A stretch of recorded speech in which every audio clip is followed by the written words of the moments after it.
A major political shakeup in Kano today, an event that is shaking the opposition and ruling party as power has shifted from opposition politics to main power bloc, as governor and his political aides have now defected from the NNPP to the APC officially.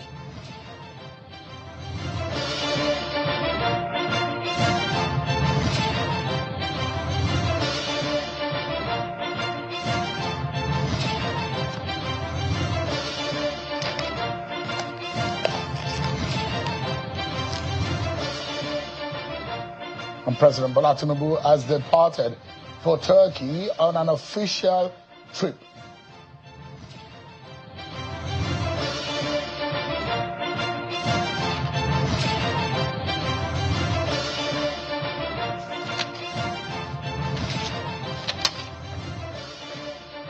Hello everyone, welcome to the program. This is Politics Today, live on Channels Television. I'm Sean Kimale right here in our Abuja studios.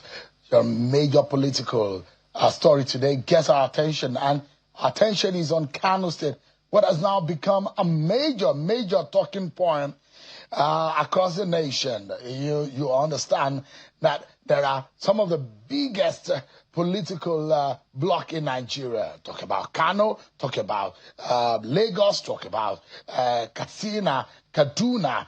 And these are big political blocks in Nigeria. And wherever they turn at election is usually how the election goes. So it's very critical today as we see massive decision being made by the political leadership of Kano. I'll be bringing you all of the details that you need to know. I will be taking you right on the ground, getting opposition voice, getting the reason why this has to happen today, the implication for 2027 politics and the politics of Kano State. But first, let me tell you that President Bola Tinubu since departed Abuja for a state visit to the Republic of Turkey as part of efforts to strengthen bilateral relations between the two countries. The president left the Nnamdi Azikiwe International Airport earlier this afternoon, and he was seen off into the aircraft by some top government officials like the FCT minister, the governor of Imo State, the SGF, and other senior officials working with the president. According to the presidency, the aim of that visit is to deepen cooperation in key sectors, including security, education, social development, innovation, and aviation. Well, I'll bring you up to speed with some of your political roundup stories. And afterwards, we'll be telling you about what happened in Kano today and its implication. We'll be getting reactions from every side.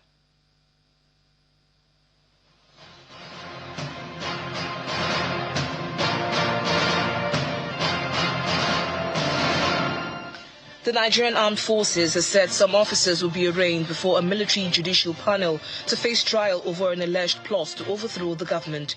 In a statement by the Director, Major General Samila Abba, it said it is in accordance with the Armed Forces Act and other applicable service regulations. The military says investigations into the matter have been concluded and the report forwarded to appropriate superior authority in line with extant regulations. The Attorney General of the Federation and Minister of Justice, Lateef Fagbemi SAN, has taken over the prosecution of the criminal case brought against Mike Ozokome SAN by the Independent Corrupt Practices and Other Related Offences Commission. The development, however, stalled Ozokome's planned arraignment before a High Court of the Federal Capital Territory on the 3-count charge filed against him by the ICPC. At the day's proceedings, the Director of Public Prosecution of the Federation, Rotimi Oyedepo SAN, says he was representing the AGF and informed the court of the AGF's decision to take over the case from the ICPC. Oyedepo says the AGF was acting under his powers as provided in Section 174 of the Constitution. Governor of Osun State, Ademola Adeleke, has demanded the immediate release of over 130 billion naira in statutory allocations, he says, were withheld from the state's local governments. He says the continued blockade is crippling grassroots governance and inflicting hardship on workers and residents. In a statewide broadcast in what he termed the illegal occupation of the local government secretariats and the defense of democratic order, Adeleke said court sacked all Progressives Congress chairmen and councillors had unlawfully occupied council offices across the state for nearly a year, despite judgments of the Federal High Court of Shugu in November 2022 and affirmations by the Court of Appeal in February and June 2025 nullifying their elections. He described the current occupants of the secretariats as imposters acting without any lawful mandate. And Governor Chukwuma Soludo has ordered the immediate shutdown of the Onitsha main market and other adjoining markets for 1 week, in the first instance as a move to enforce compliance with the state's directive against the controversial Monday sit-at-home order in Anambra State. The governor announced that if traders fail to open at the expiration of the 1 week shutdown, the market will be closed for another week and subsequently for longer periods. The coalition of united political parties, along with some civil society organizations, are calling on the River State House of Assembly to immediately terminate the impeachment process against Governor Siminalayi Fubara. Addressing a news conference in Abuja, the chairman of the coalition, Mr. Abba, says Governor Fubara has not committed any act that meets the constitutional threshold for impeachment under Section 188 of the 1999 Constitution as amended, as no credible allegation of gross misconduct against him. The coalition appealed to President Bola Tinubu to take decisive action over the lingering political tension in the state. And in Adamawa State, the son of the former Vice President Atiku Abubakar, Mr. Abba Atiku Abubakar, has formally registered with the All Progressives Congress in the state, shortly after obtaining his membership registration card at the Gwadabawa ward of Yola North local government area for Adamawa State. Abba Abubakar expresses confidence in President Bola Tinubu's administration and assured he will work hard to ensure that APC wins all elections in the state.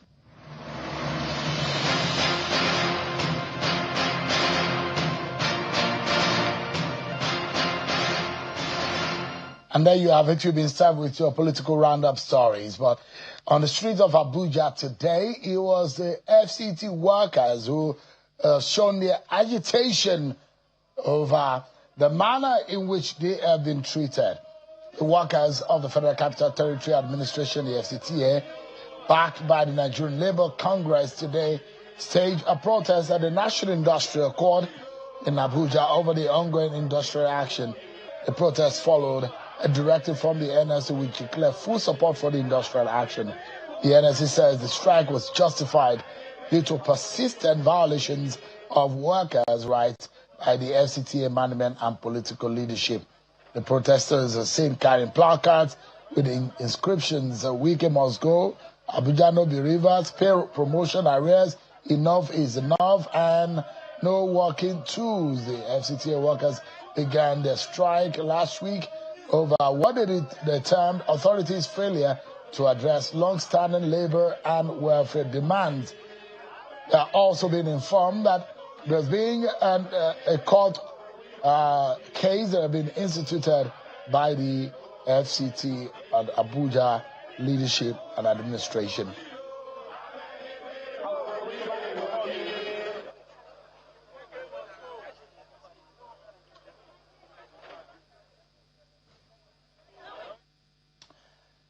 And I'll take you to Kano State now. That's where our attention tonight will be majorly, where we've seen what has become a major defection.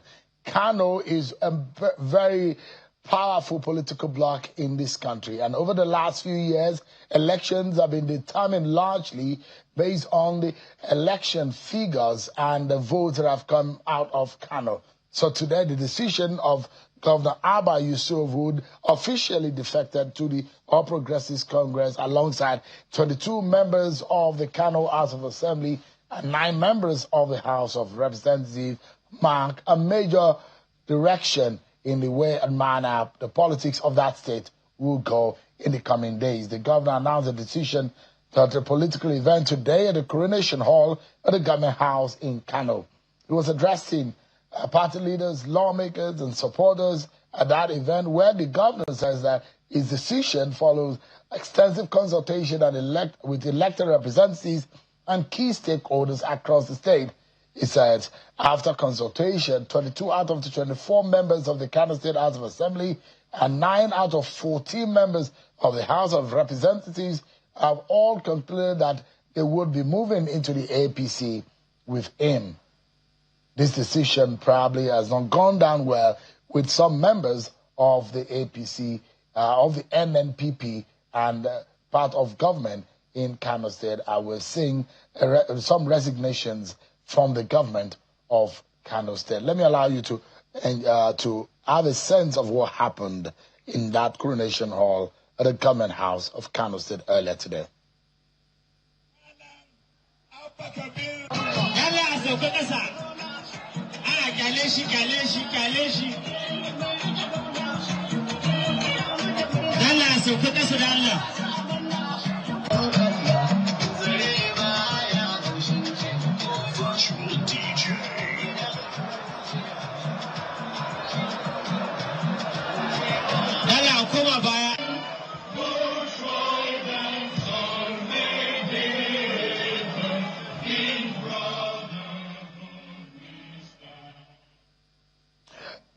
Well, as that was going on officially, son of the leader of NNPP and a former governor of Kano State, Robbie Musukunkunso, has resigned as the Kano State Commissioner for Youth and Sport Development and a member of the Kano State Executive Council.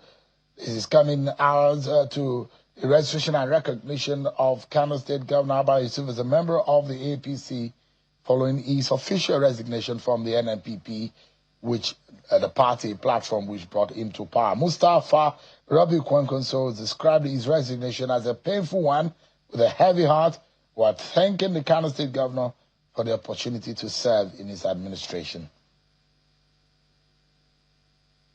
Let's get some reactions to these, what this means for Kano State, and perhaps from the NNPP, a platform upon which the governor sought election and won the election and became the governor of Kano State.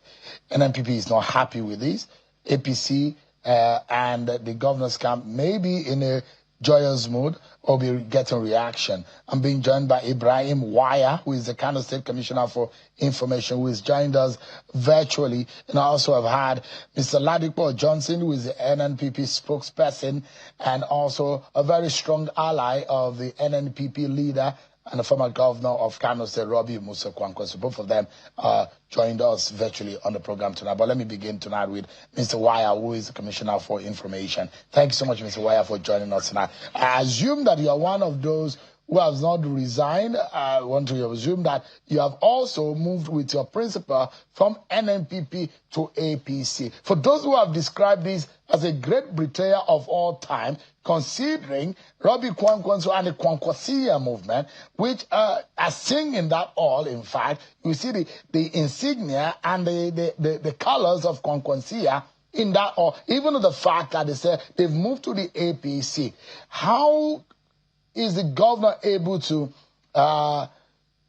maneuver the support base that he got in getting into power and convincing those of the NNPP in whom gave him this kind of votes? Can you come again, please? Is disconnecting? I couldn't hear the last word he said. Can you hear me now? Can you hear me? Yes, I can hear you now. Oh, great, great. I'm worried about the kind of support that a lot of people will imagine that Governor Abba Yusuf rode on the backs of Robbie Kwankwaso and the Kwankwasia movement.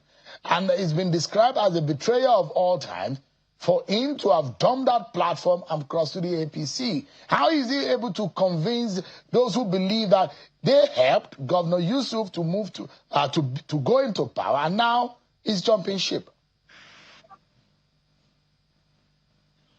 Well, thank you very much for having me. I think one of the statement that you mentioned, that is the word betrayal, or maybe what people are insinuating that the governor has betrayed, is really quite very unfortunate and is misleading, because you yourself in your own statement, you have admitted the fact that how did governor maneuver his way, or probably was able to canvass for the support, for the mass support that he has gotten. And it is very clear that from what has happened, looking at the number of the people that have really joined him to move from NNPP to APC, or to defect from NNPP to FEC, has really indicated that the man in question, that is the Governor Abba Yusuf, is really in charge and he's really in control, and that he has really been able to convince through his own actions that yes, he's a leader that everybody can really continue to trust. Looking at the number of the State Assembly that has really actually joined him, about 22 of them. This is really a clear cut that he has gotten an overwhelming support for the State Assembly. And again, if you look at also the members of the Executive Council, you can see many of us, more than two-thirds of us are still with him, and about all the portfolio government, I can assure you that together with the own councillor, they are all with him. How did he come about all this, or how was he able to achieve all this? It's just only through a practical and responsible leadership. And leadership is just about actions, and it's about trust. It's about the confidence that people has really built in you. A lot of people have been insinuating the fact that he has rolled over maybe the support or the support base of Konkoso and the rest of that. Well, quite agree that His Excellency Dr. Rabi Konkoso has really supported the whole process massively, and he has really garnered support and mobilized support among all the citizens, especially in Kano, and for people to vote Abba.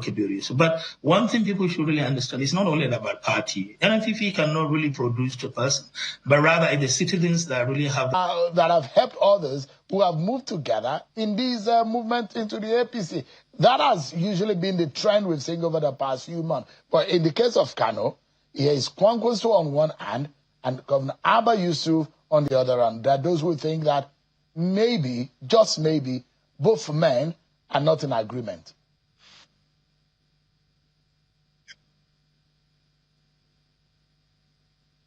We shall continue. We should continue to appreciate the role His Excellency Dr. Rabi Konkoso has played in mobilizing support in favor of Abba Yusuf during election. But at the same time, we should not forget the fact that the people of Kano were the actual people that actually voted for Abba Yusuf. They were the people that really cast their own vote in favor of him because they believe in him.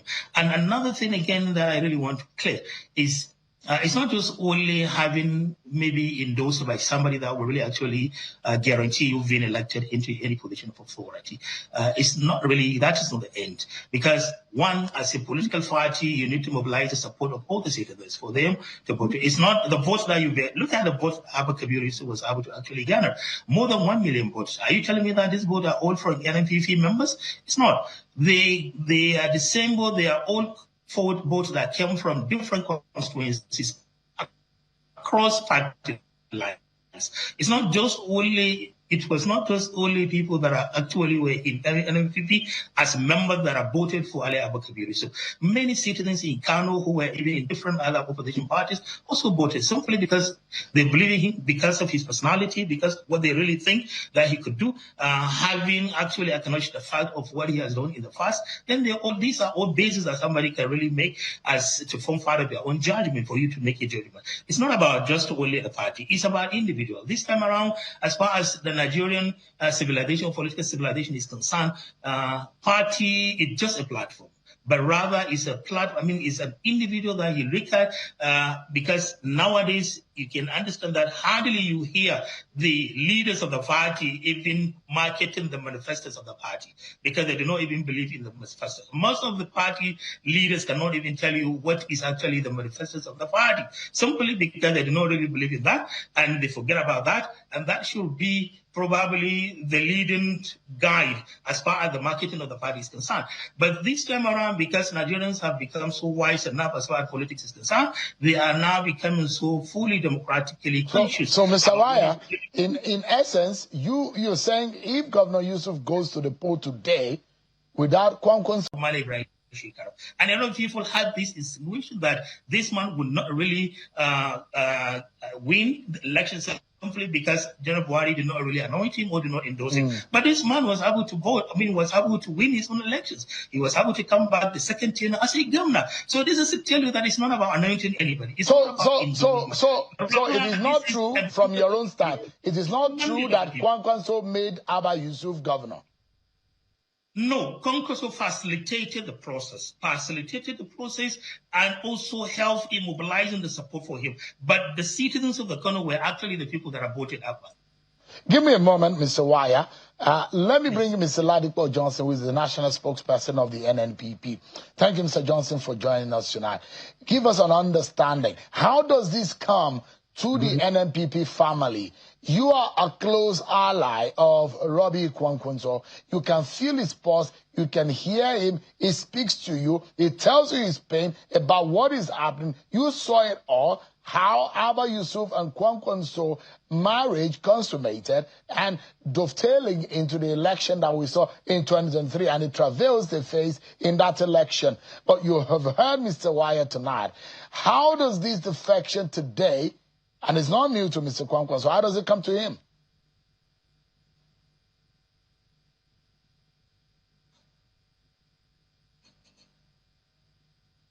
Well, good evening and thank you for having me. And good evening to Mr. Y as well.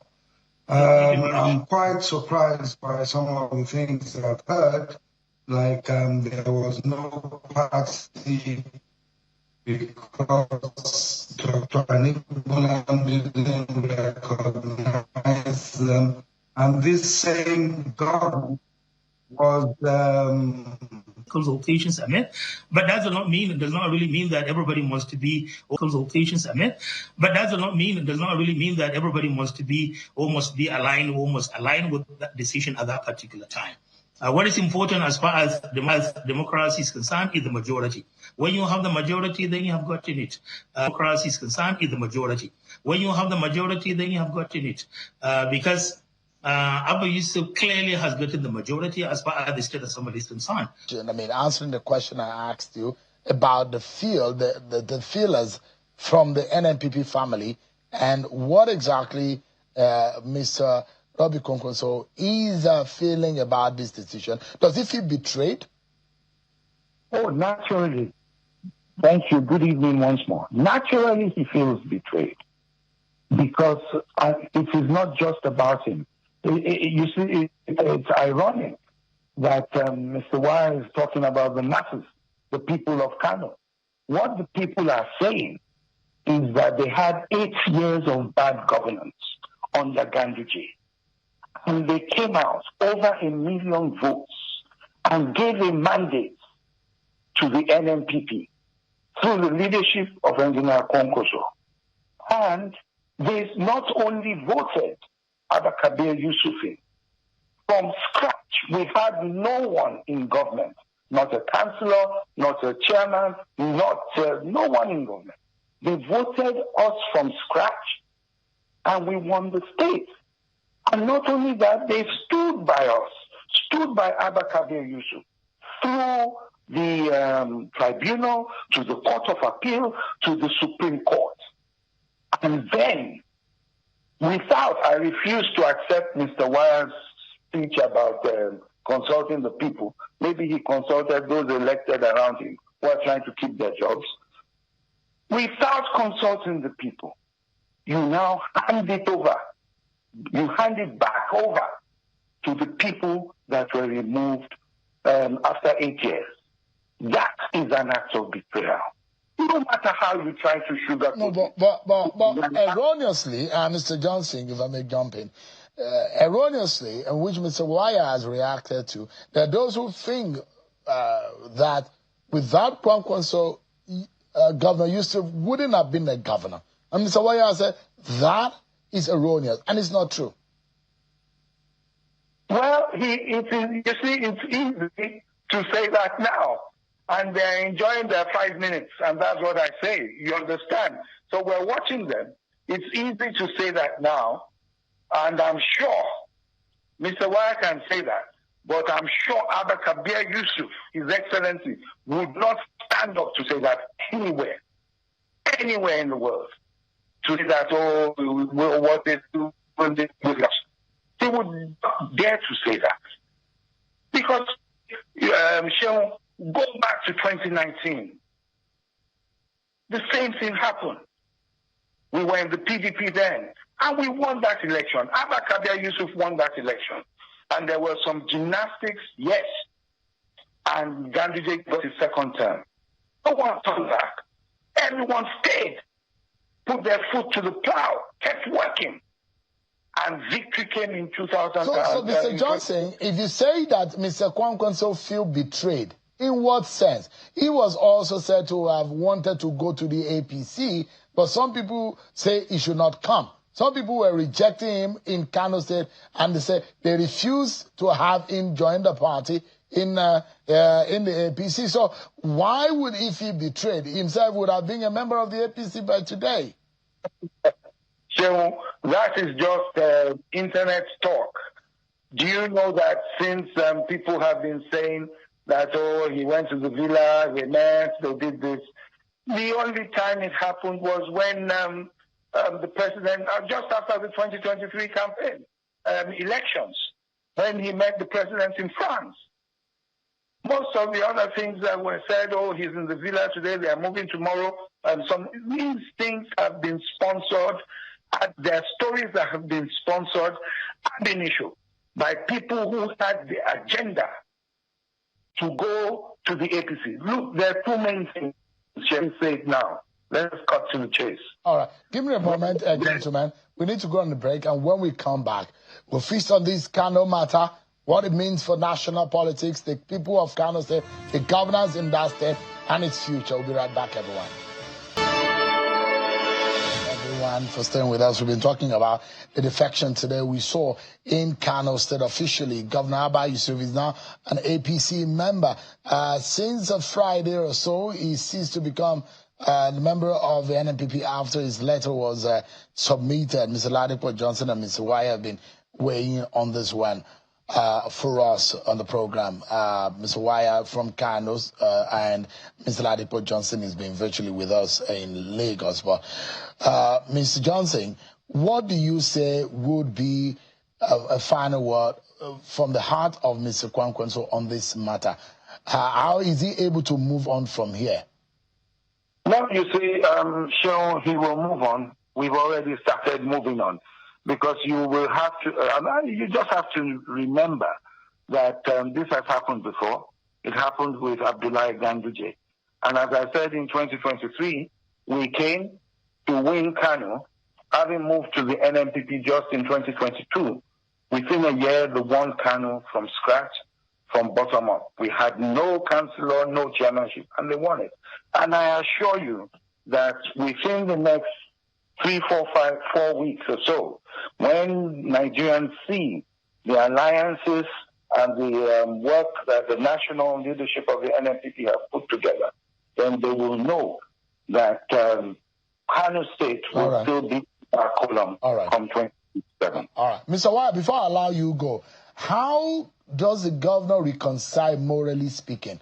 A government of Ganduje and the APC is strongly preached against, and he thought, and there are philosophical differences that have been established in the politics of both both factions of both parties in the state. How does it then align with the so-called political enemy that he has preached against, and now they're sitting on the same table, dining together? That is very, very interesting. This is the most interesting part of the whole story or development. I mean, the political development in Kano, because His Excellency Abba Yusuf has been able to achieve what no politician has ever achieved in the state. One, he has now become like a unifier because he is able. He has been able to bring together those that were not really in agreement as far as political ideology is concerned, and who were actually at loggerhead. But now this gentleman was able to convince everybody and to come on board. And through this action, he has been able to mitigate the political bitterness in the state now. Those people who were never believed that will be sitting under one roof, they are now in the same roof and under the same roof, talking about Kano And Kano is the ultimate thing, is the ultimate goal as far as we're concerned. All right. This is why we see this as a development, as a welcome development, and everybody in Kano is very much happy because today you have seen all the former governors, former deputy governors, deputy senate president, members of the National Assembly, members of the state. Today they are all in one, within one house, and they're talking about Kano. That is the most important thing. All right. Thank you so much, Mr. Waya, Commissioner for Information in Kano State. Thank you so much indeed for your time tonight. And Mr. Ladipo Johnson, thank you indeed. Let me get, I'm still going to be talking tonight with major issues in the APC. Mr. Felix Moka will be joining me just in a moment. But let me get a few things done in Kano on the ground. I want to know what NNPP in Kano, how they are feeling about this situation. I'm being joined by Mr. Ibrahim Kaye, who is a PRO of NNPP in Kano. Devastation, that's how you will describe what has happened to your party today. Mr. Kaye, is your party able to move on from this?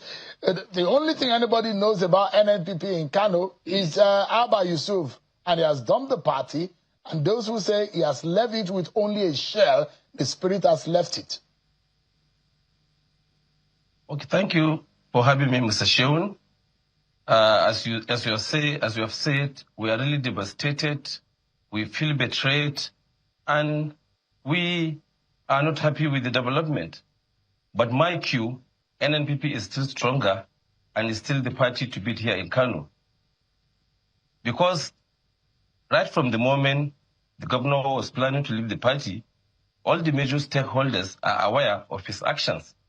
But you know, in politics, you cannot just take a decision without the other party taking his own decision. He has not done anything, so we waited for him until last Friday when he resigned from the party. And after his resignation from the party, we expected him to go to a more progressive, more sophisticated party, because part of the reasons he gave why he left NNPP is because there are internal crises. And Sheun, I can tell you that there is no any political party in Nigeria that doesn't have internal crises. Even here in Kano, the APC that he has joined, they have so many crises, they have so many issues, but it's politics, so we are all here. But Mr. Kaye, there are those who will blame you and your colleagues in the NNPP in Kano, that you are one of the major reasons why the governor left. You people couldn't get your act together. He is giving a major reason. And in fact, there are those who don't even believe in Kwankwaso in NNPP in Kano State. Those who are the infighting in Kano State is perhaps one of the reasons why the governor has given to leave the NNPP. Okay, you know the governor has to leave his doors open before anybody can advise him. You can ask anybody, you can ask anyone who care to listen that the governor has closed his doors. All his doors are closed.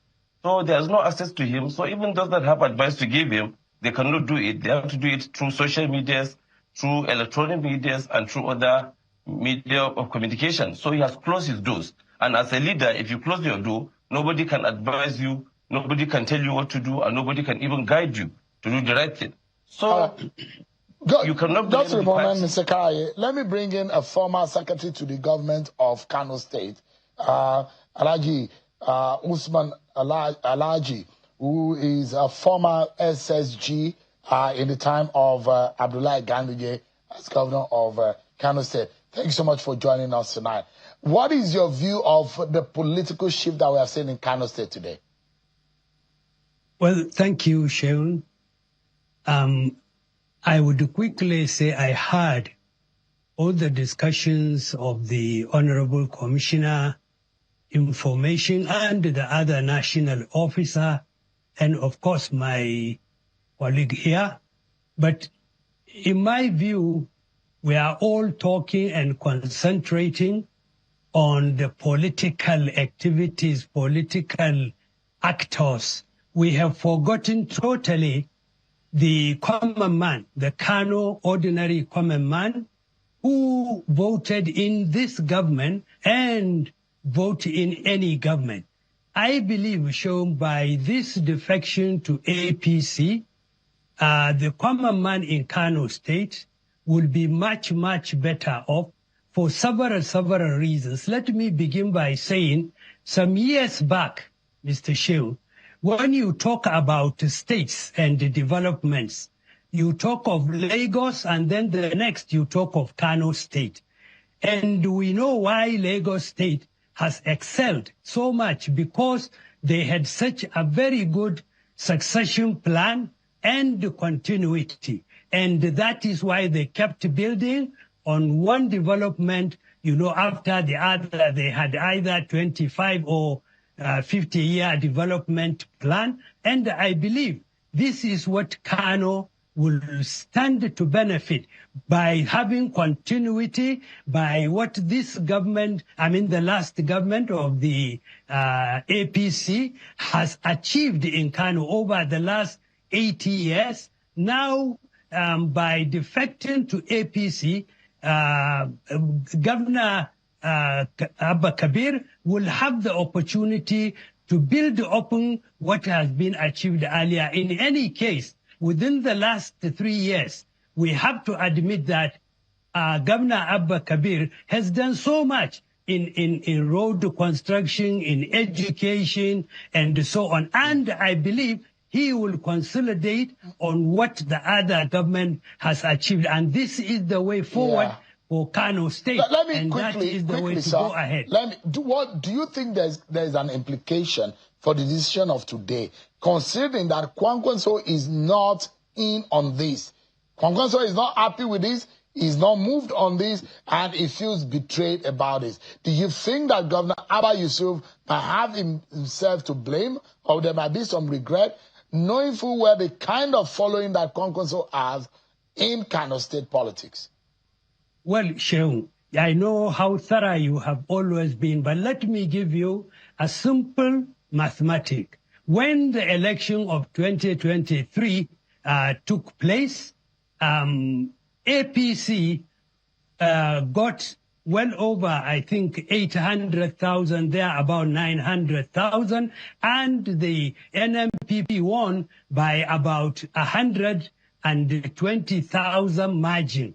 Now imagine that APC votes and the part of whatever Abba Kabir will bring into the APC again. I can tell you that there is no way you can stop the APC in 2027. I have calculated, shown, I've been in politics for over 40 years. I was the national secretary of the National Republican Convention, and I have done this for a very, very long time. I calculate by 2027, God willing, APC will score 80% of the total vote of Kano State, regardless of where Kwankwaso turns. All right. Thank you so much indeed. Unfortunately, no more time. I need to bring you both back on this program at some point. But let me quickly turn our attention to more national politics. And Felix Moka is the APC National Secretary or Public Secretary of the APC, who is joining us now virtually. Thanks so much, Mr. Moka, for joining us tonight. Give us an understanding. Is it the last of the defection, or we are to expect more? So, thank you for having me. We are not in a position to say that. Our doors are open, Sean. You know that. We are open to receiving any Nigerian who wishes to join our party. So, but we don't speculate as to who may come next. But as many as come, we have room to welcome into our party. But it's like baiting a hen into a net. And you know how many baits you have set within the political circle. And you've been baiting these governors. Now it's Kano's turn. And whatever you have done to bait them, the president, they said, is the master planner of this. And since Professor Nentawe Yiwada became the national chairman of the AP, it's been a spree of having governors move with their supporters into the APC. And that's what I'm asking. You know where the bait, you have set the bait. How much more are we expecting? Is it the end of the defections? Whatever you are giving the governors or whatever you are saying to them, Is it the end? Look, Shehu, listen, nobody's baiting anyone. These men, eminent leaders in our country who are joining our party, they do so on their own volition. No one is baiting anyone. So I can't tell you where the baits are because that's not happening. Look, Kano is one of Nigeria's most important states. So for a governor in Kano to, decide to join our party, you can't speak of dates. He made that decision on his own, voluntarily. So, listen, this president has been remarkably successful, even under 3 years of, his administration.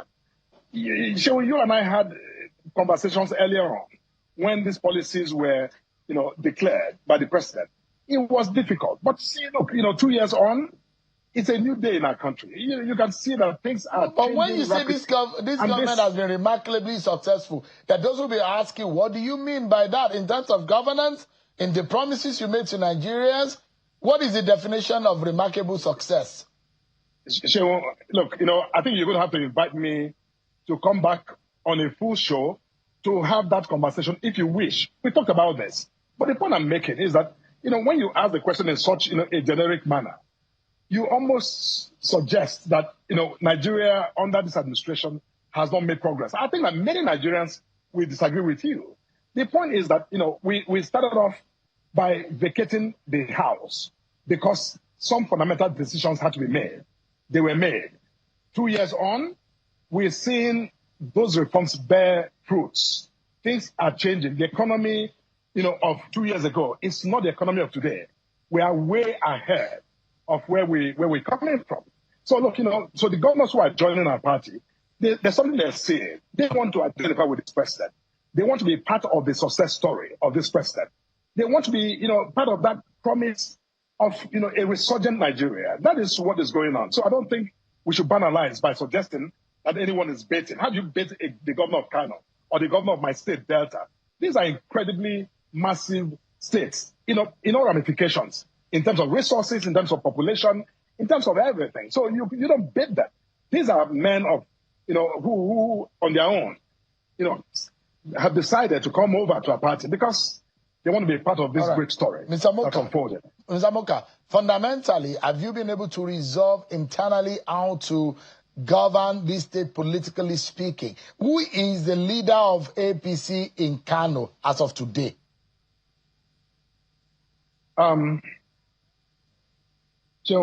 now what I can tell you, Kano is unfolding. But what I can tell you that as a matter of principle, in our states, the governors are leaders of our party in our states overall. Now, it's not, this question of leadership, it's, in many cases, we encourage a collegiate model of leadership.